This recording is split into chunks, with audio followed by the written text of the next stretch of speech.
Hey class, Mr. Carlon here. Before we begin, I just want to say, once again, I miss you all very much and can't wait to get back into the classroom. I've been very happy with some of the work I've been seeing lately. Some students are doing a really good job watching the videos and doing the worksheets with 100% accuracy. If you have any questions after this video, please go ahead and send me an email or send me a message on Remind and I will be happy to answer your questions, okay? So today what we're going to look at is we're going to look at two different types of pronouns. We're going to look at, you can come over here, we're going to look at relative pronouns and we're also going to look at interrogative pronouns, okay? So the first one, relative pronouns. I'll write that down. Underline it, I'm sorry, and I'm going to underline interrogative pronouns. That's going to be the concept we're going to look at today, or the concepts.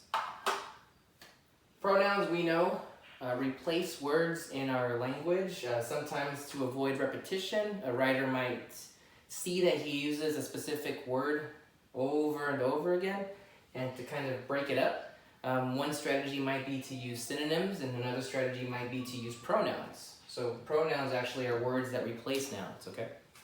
But pronouns have a lot of functions. It's not just replace nouns, okay? And we'll look at that today with our relative pronouns. Relative pronouns usually provide us with additional information that describe our noun. So when we see a relative pronoun giving us additional information, it's part of a phrase. And that phrase is actually a clause. It's a subordinating clause, okay? So it's going to have a noun and a verb. And that clause is going to provide us with additional information about a specific noun in the sentence, okay? As you know, nouns can be subjects and they can be objects. So we need to kind of understand that relative pronouns are going to start a phrase, okay? They're going to trigger a phrase to give us more information. And these are some of the most common relative pronouns. There are a few more, but these are the most common ones, okay? Now, interrogative pronouns. Interrogative pronouns are actually, if you remember this word, an interrogative simply means a question, okay? So these words trigger a question if they are placed at the beginning of a sentence, okay? You gotta remember that. Interrogative pronouns, if they're at the beginning of a sentence, will usually trigger a question, okay? And that's really important to note because if you look at these two lists here, we have, other than the very first word in the relative pronoun column, and other than the very first word in the interrogative pronoun column, the next four are exactly the same in both. So how do we know when we're going to look at a relative pronoun versus an interrogative pronoun? And we'll talk about that a little bit in our worksheet today. Mainly to just be placement in the sentence, but there's some other questions that you can ask. So we'll look at that today. I want you to know that this is an introductory lesson, so we're going to look at simply identifying our pronouns, whether they're relative pronouns or interrogative pronouns. And then later on in the week, we're going to look at how we can identify those in a sentence, as long as maybe construct sentences with the correct pronoun, okay? So let's go ahead and get started with the worksheet today. And if you have any questions, again, please feel free to reach out to me. You can send me an email, you can send me a message on Remind, and I'll be happy to clarify anything that you probably don't understand. All right, I'll see you in just a second. Hey ladies and gentlemen, all right, so here's part 2 of our worksheet. Of our lesson today is the worksheet. So we're going to look at relative pronouns and interrogative pronouns. Now, what I want you to understand is that the purpose of today's worksheet is to identify the relative pronouns as well as the interrogative pronouns. We're going to identify. Now, in understanding something, we really have to look at identifying them first, because once we start seeing them, we can start recognizing some of its characteristics, and in recognizing the characteristics, we'll know how to use them better in our own writing, or when we hear someone speak, or when we read something, we'll be able to appreciate it a little bit more. Okay, so I'm going to read this definition for you here, go over some of the characteristics of a relative pronoun, and then do the worksheet, okay? All right, so a relative pronoun begins with a subordinate clause and connects it to another idea in the same sentence. And this is what I mean. It can be pretty confusing and pretty tricky simply because we have this fancy word here, subordinate clause, okay? A subordinate clause is simply a part of the sentence that has a noun and a verb, but it's not the main idea. It just complements, it supports, it modifies, describes the main idea or the thing in the sentence, okay? So think of this definition here as a nice fancy way of saying that a relative pronoun is part of the sentence that describes something, okay? It's definitely gonna be more than one word, so we wanna look at that right now, okay? So the most common relative pronouns are that, which, who, whom, and whose.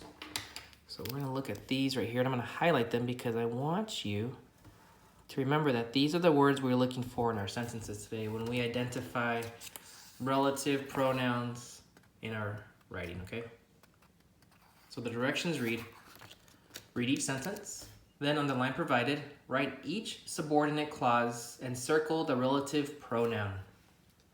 Our example reads, the house that Jack built is huge.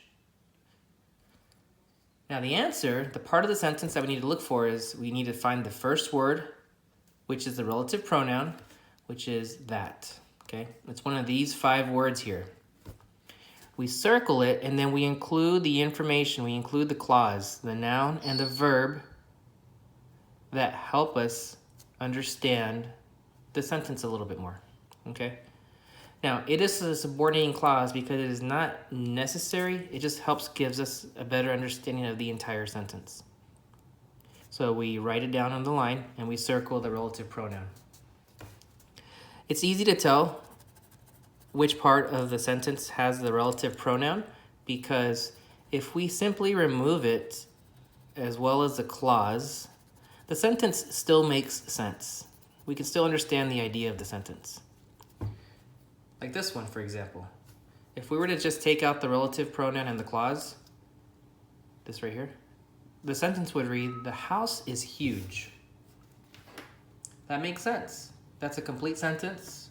The information that we removed was this information that helped us understand the sentence more. Okay?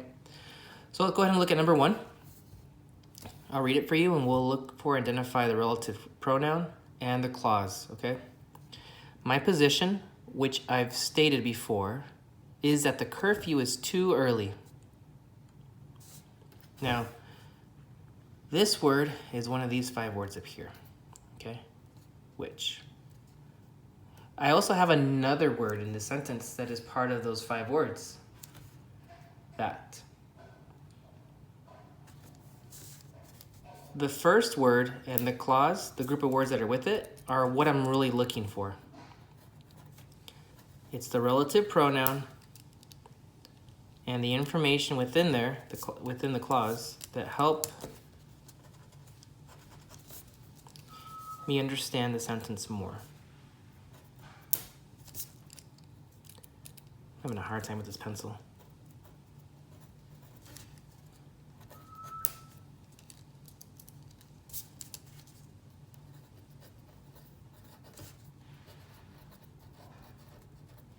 I'm going to circle this word because it's the first word of the clause and it's the relative pronoun. Okay? How do I know that this is the correct word? Well, the reason I know it is because if I remove it as well as this phrase, this clause here, the sentence still makes sense. It would read, my position is that the curfew is too early. If I were to try to circle this one and remove this clause, it would not make sense. It would simply read, my position, which I've stated before, is. And that's how I know. That's how I know that that's not what I'm looking for. That's how I know that this clause here is the one I'm looking for. Okay. All right. So I hope that helps you out. We can do number 2 as well. The girl who collects ceramic cats is named Annette. If I look at this sentence here and these 5 words here, the word I'm looking for is who. And the clause that goes with that is who collects ceramic cats.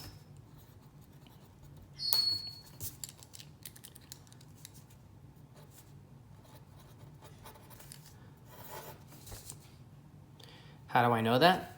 If I were to delete it, if I were to remove it, remove the relative pronoun and the clause that goes with it, the sentence makes sense. The girl is named Annette. It makes sense, okay? So as I can tell, that's the test I'm taking. That's a test I give myself. So if I go over here to part B, identifying interrogative pronouns. Remember, the first one was relative pronouns, and the second one is interrogative pronouns. I'm going to read the definition, and we'll go through this part as well. An interrogative pronoun is used at the beginning of a question. 5 of the most common interrogative pronouns are what, which, who, whom, whose. Our directions. Read each sentence, then on the line provided, write each interrogative pronoun. Our example reads, what time is it? Our answer, what word is the interrogative pronoun? What. So I just write it there. Simple as that. You look for these 5 words here, and you simply place them in the correct spot. Okay, so number 1, which movie did you see?